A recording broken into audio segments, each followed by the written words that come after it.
நடிகர் யோகி பாபு சென்ற கார் விபத்திற்குள்ளாகி இருக்கிறது. தொடர்பான விவரங்களோடு இணைகிறார் செய்தியாளர் சதீஷ். வணக்கம். விபத்து குறித்த விவரங்களை பதிவு பண்ணலாம் சதீஷ். சென்னை பெங்களூரு தேசிய நெடுஞ்சாலையில் நடிகர் யோகி பாபு இன்று அதிகாலை காரில் சென்னை நோக்கி வந்துள்ளார்.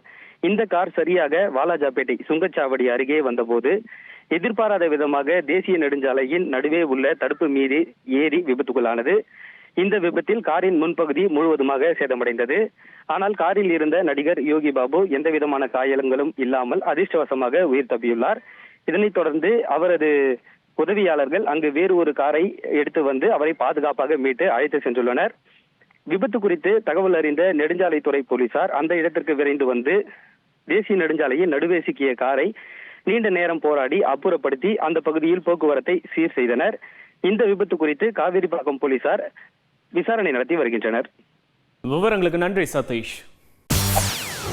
செய்திகளை உடனுக்குடன் தெரிந்து கொள்ள உடனே சப்ஸ்கிரைப் பண்ணுங்க.